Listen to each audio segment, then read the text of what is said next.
Hello guys, welcome to अध्ययन अड्डा YouTube channel. Hindi grammar special लेकर हम लोग फिर आपके सामने एक बार उपस्थित हैं। आज हमारा लेक्चर 19 चलेगा और कल हम लोग लिंग यहाँ पर कर रहे थे। क्या स्टार्ट किया था हमने? कल लिंग स्टार्ट किया था। तो लिंग में कल पुल्लिंग हम कर चुके थे। आज हम क्या करेंगे? आज हम स्त्रीलिंग करेंगे। तो आप लोग भी जल्दी जल्दी रेडी हो जाइए स्त्रीलिंग सीखने के लिए। चले क्लास की तरफ। स्त्रीलिंग संज्ञा शब्दों की पहचान कैसे करते हैं हम? स्त्रीलिंग संज्ञा शब्दों की पहचान, कल हमने स्त्रीलिंग की डेफिनेशन पढ़ी थी और हमने ये भी पढ़ा था, वे संज्ञा या सर्वनाम शब्द जो किसी वस्तु या किसी मनुष्य के स्त्री होने का बोध कराते हैं उसे हम क्या कहते हैं? स्त्रीलिंग कहते हैं। ठीक है। अब कौन कौन सी ऐसी चीज़ें हैं या कौन कौन से ऐसी भाषाएं, लिपियां, बोलियां या जो भी कुछ हम कह सकते हैं जिनको हम स्त्रीलिंग में रखते हैं। ठीक है। तो देखिए, सबसे पहले तो तिथियों के नाम। जितने भी तिथियों के नाम आते हैं उन सबको हम स्त्रीलिंग में रखते हैं। जैसे प्रथमा, द्वितीया, तृतीया, चतुर्थी, एकादशी, अमावस्या, पूर्णिमा, ये सब क्या है? ये तिथियों के नाम होते हैं, हिंदी तिथियों के नाम होते हैं। कौन सी तिथियों के नाम होते हैं? हिंदी तिथियां। ठीक है, ये सब हिंदी तिथियों के नाम होते हैं। अब दूसरा आता है भाषाओं के नाम। तो जो भी भाषा हमारे यहाँ बोली जाती है, यहाँ या बाहर जो भी भाषाएं बोली जाती हैं, बताइए भारत में कितनी भाषाएं बोली जाती हैं? भारत में 22 प्रकार की भाषाएं बोली जाती हैं। तो जितनी भी 22 प्रकार की भाषाएं हैं वो सब हिंदी है, अंग्रेजी है, उर्दू, जापानी, मलयालम, केरला और जो भी कन्नड़ है, अरबी, फारसी, जो भी भाषाएं हैं वो सब क्या हैं? वो सब स्त्रीलिंग में काउंट की जाएंगी, उनको हम पुल्लिंग में नहीं रखते। फिर आता है लिपियों के नाम। लिपियों के नाम किस में आते हैं? लिपियों के नाम भी स्त्रीलिंग में आते हैं। लिपियां क्या होती हैं? जिस लिपि में हमारी भाषा लिखी जाती है। जैसे हमारी हिंदी देवनागरी में लिखी जाती है, अंग्रेजी रोमन में लिखी जाती है और पंजाबी गुरमुखी में लिखी जाती है और बाकी की भी ऐसे ही सारी भाषाएं वो किसी न किसी लिपि में लिखी जाती हैं। लिपि उस भाषा को आधार देती है लिखने का। ठीक है। लिपि क्या होती है? लिपि भाषा को आधार देती है लिखने का। तो जितनी भी लिपियां होती हैं वो सब क्या होती हैं? वो सब की सब स्त्रीलिंग में आती हैं। अब है बोलियों के नाम। जितनी बोलियां होती हैं, ब्रज, भोजपुरी, हरियाणवी, अवधी, पंजाबी, मलयालम, जितनी भी बोलियां हैं वो सब क्या हो जाएंगी? वो सब भी स्त्रीलिंग में आएंगी। नदियों के नाम। जितनी नदियां हैं, गंगा, यमुना, कृष्णा, गोदावरी, व्यास, ब्रह्मपुत्र, ये सभी नदियां किस में आती हैं? ये सभी नदियां भी स्त्रीलिंग में आती हैं। तो समझ में आया यहाँ पर तिथियों के नाम, भाषाओं के नाम, लिपियों के नाम, बोलियों के नाम, नदियों के नाम किस में काउंट किए जाते हैं? ये सब स्त्रीलिंग में काउंट किए जाते हैं। चलिए आगे चलते हैं। अब नक्षत्रों के नाम। जितने भी नक्षत्र होते हैं हमारे, अश्विनी, रोहिणी, भरणी, ये सब किस में आते हैं? ये सब भी स्त्रीलिंग में आते हैं। देवियों के नाम। देवियों के तो नाम, देवी जब बोला जा रहा है तो देवी से पता चल रहा है कि जब देवी ही स्त्रीलिंग है तो उनके नाम भी तो स्त्रीलिंग ही होंगे सारे। जितनी भी देवियां हैं उन सभी नामों को स्त्रीलिंग में लिया जाता है। महिलाओं के नाम। महिला भी स्त्री होती हैं, इसीलिए सारी महिलाओं के जो भी नाम हम रख लें वो सब स्त्रीलिंग में आते हैं। उसी प्रकार देखिए लताओं के नाम। लता माने होता है बेल। अब बेल तो खुद में एक स्त्रीलिंग है ना? बेल शब्द क्या है? स्त्रीलिंग है। तो जितनी भी बेलों के नाम हम अलग अलग रख देते हैं, अमर बेल, मालती, तोरई और मटर और करेले की बेल,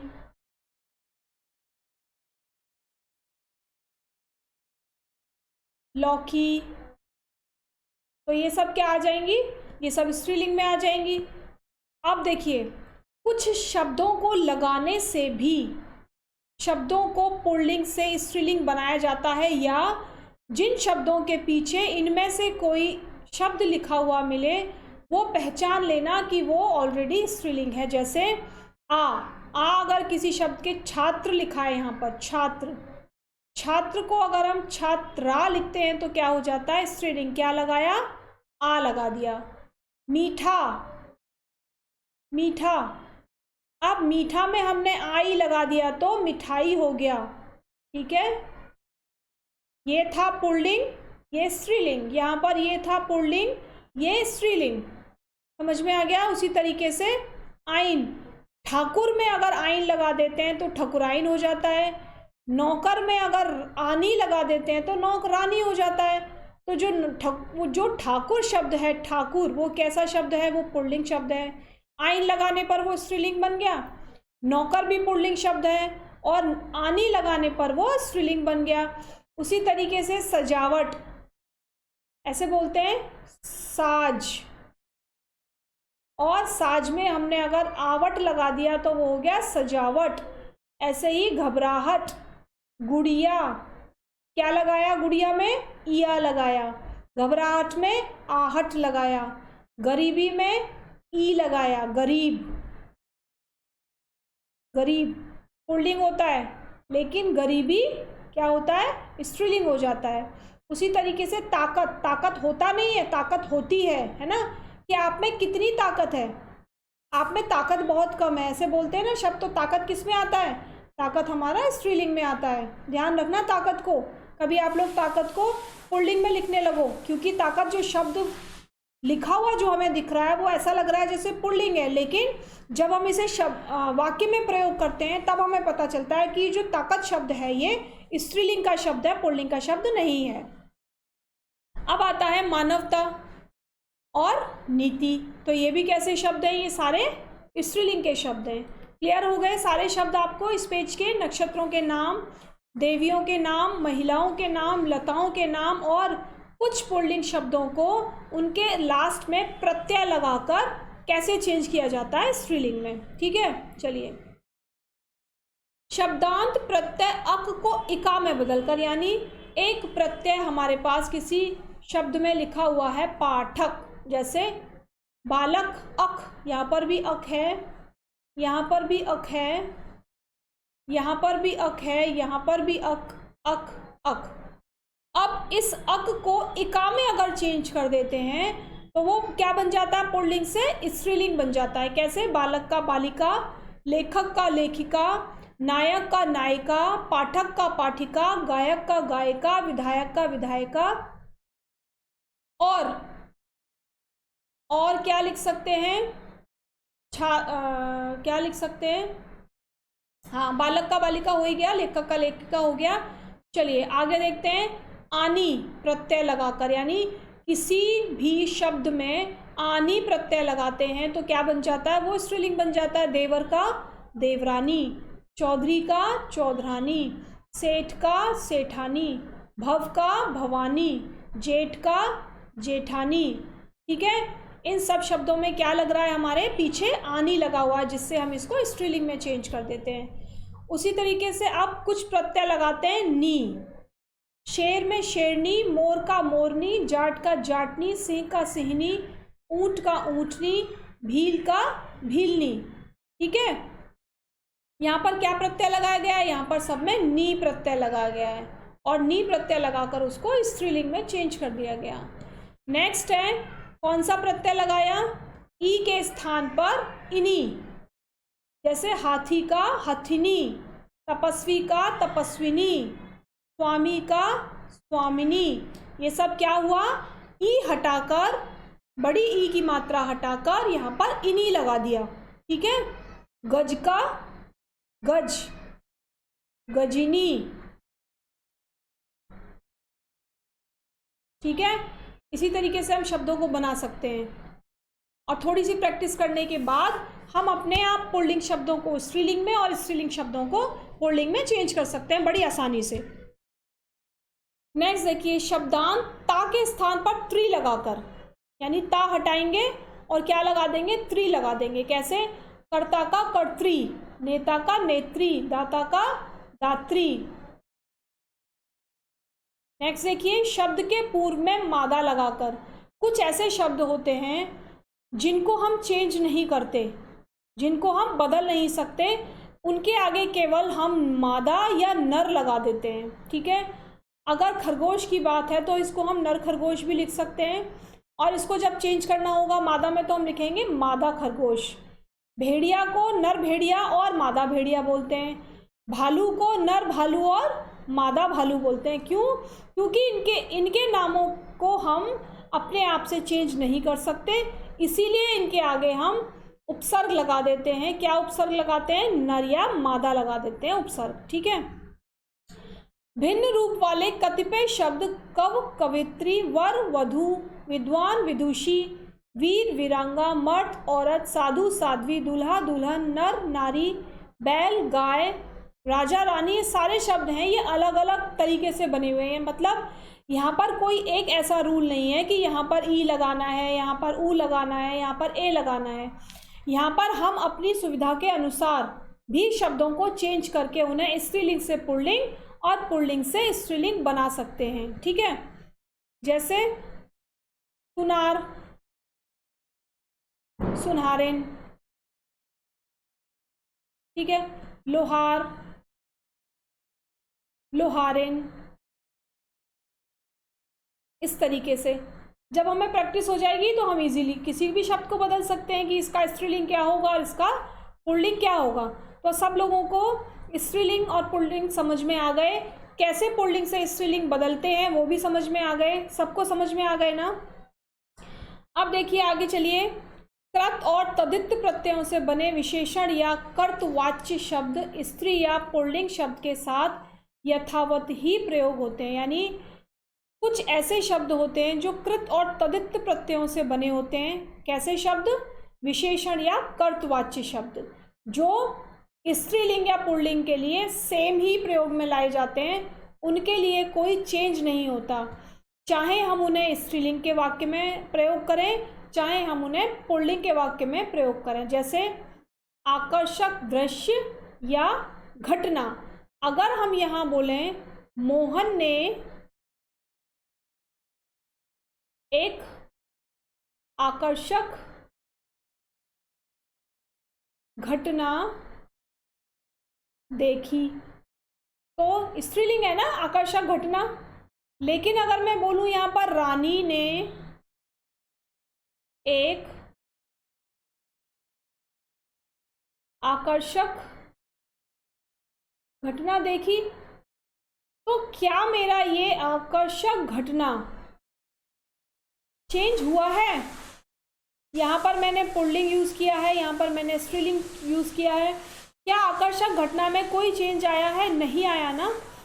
इसीलिए वो ये ऐसे शब्द हैं, ये चाहे हम स्त्रीलिंग के लिए प्रयोग करें या पुल्लिंग के लिए प्रयोग करें, इनमें कोई भी बदलाव नहीं आता।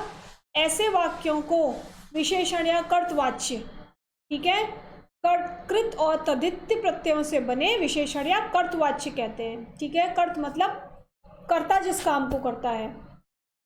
नेक्स्ट देखिए, दीप्यमान यानी प्रकाश या ज्योति। प्रकाश प्रकाश ही रहेगा, ज्योति ज्योति ही रहेगी। राम ने सूर्य के प्रकाश में क्या किया? अपना काम खत्म कर लिया। लिखा मैंने, राम ने सूर्य के प्रकाश में काम खत्म किया। ठीक है।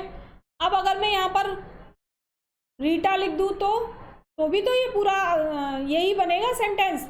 रीटा ने सूर्य के प्रकाश में काम खत्म किया। रीटा ने सूर्य के प्रकाश में काम खत्म किया। तो देखिए प्रकाश और यहाँ पर भी प्रकाश, कोई चेंज आया है? कोई चेंज नहीं आया। ठीक है। उसी तरीके से जो शब्द जहाँ जैसे प्रयोग में लाए जाते हैं उनको वैसा ही प्रयोग किया जाता है। इनको हम कृत और तद्धित प्रत्ययों से बने विशेषण या कर्तवाच्य शब्द कहते हैं। तो सब लोगों को समझ में आ गया होगा कि कौन से शब्दों को हम चेंज नहीं कर सकते स्त्री या पुरुष के हिसाब से, वो जैसे हैं वैसे ही रहते हैं। अब देखिए, सर्वनाम में लिंग के आधार पर कोई परिवर्तन नहीं होता।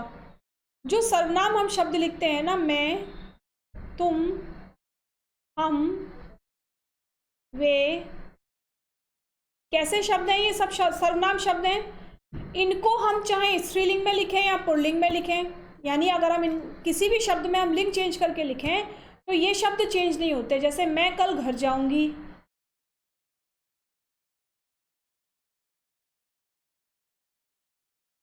और यहाँ पर मैं कल घर जाऊंगा।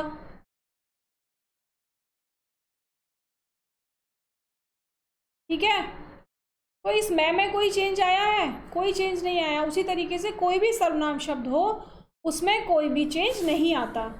अब आगे देखिए, निम्न पदवाची शब्दों में भी लिंग परिवर्तन नहीं होता। कुछ ऐसे शब्द होते हैं जिनको हम एक स्पेशल पर्सन के लिए यूज़ कर लेते हैं, उनके काम के बिहाफ पर, यानी जो काम वो लोग कर रहे हैं उनके काम के बिहाफ पर उनको हम कुछ नाम दे देते हैं। तो ऐसे नामों को भी हम चेंज नहीं कर सकते, चाहे वो स्त्रीलिंग के लिए हो या पुल्लिंग के लिए हो, उनको एज इट इज़ यूज़ किया जाता है। जैसे राष्ट्रपति, अगर राष्ट्रपति कोई महिला है तब भी उसको राष्ट्रपति कहेंगे, अगर राष्ट्रपति कोई पुरुष है तो उसको भी हम राष्ट्रपति ही कहेंगे। ठीक है, यहाँ देखिए प्रधानमंत्री, महिला प्रधानमंत्री भी मंत्री कहलाए, प्रधानमंत्री कहलाएगी। इंदिरा गांधी को भी हम प्रधानमंत्री कहते हैं, और अब हम अपने प्रधानमंत्री जी को भी प्रधानमंत्री जी कहते हैं ना, मोदी जी को भी हम प्रधानमंत्री कहते हैं। उसी तरीके से मंत्री, चाहे वो महिला हो या पुरुष हो, केवल एक शब्द जो पदवी उसको दी गई है उसके बिहाफ पे उसका नाम हम लिया जा रहा है तो उसको हम क्या कहेंगे? मंत्री ही बोलेंगे। कोई भी पद उसको दे दिया, लेकिन वो पद किसका है? वो मंत्री का पद है। वहाँ चाहे महिला बैठी है या पुरुष बैठा है, कोई मैटर नहीं करता, केवल मंत्री बोलेंगे। ठीक है, डॉक्टर, यहाँ देखिए डॉक्टर, चाहे महिला डॉक्टर हो या पुरुष डॉक्टर हो, उसको किस नाम से बुलाते हैं? हम लोग हॉस्पिटल में जाते हैं, हम लोग क्लिनिक पे जाते हैं तो हमें महिला डॉक्टर भी मिलती हैं, हमें पुरुष डॉक्टर भी मिलते हैं। हम लोग क्या कहते हैं? डॉक्टर साहब, है ना। हम यही कहते हैं ना, डॉक्टर साहब मुझे कल से बहुत ज़्यादा तकलीफ़ है। हम ये तो नहीं कहते डॉक्टरा, ऐसे तो नहीं बोलते, डॉक्टर हो नहीं बोलते ना, केवल डॉक्टर बोलते हैं। ठीक है, और डॉक्टर में यहाँ पर ऐसे आता है मैनेजर, और उसी तरीके से प्रिंसिपल, चाहे वो लेडी प्रिंसिपल हो या जेंट्स प्रिंसिपल हो, एक वर्ड यूज़ करते हैं प्रिंसिपल। ठीक है, हो गया क्लियर सभी लोगों को? अब कोई प्रॉब्लम है स्त्रीलिंग में जल्दी से बताइए। अगर कोई प्रॉब्लम है तो आप लोग कमेंट बॉक्स में कमेंट करना, अगर कोई प्रॉब्लम नहीं है तो मुझे एक बार ज़रूर कमेंट करके ये बताना कि मेरा वीडियो आप लोगों को कैसा लगा, और इसे लाइक शेयर करना बिल्कुल मत भूलना। आज के लिए बस इतना ही, कल फिर मिलेंगे। धन्यवाद।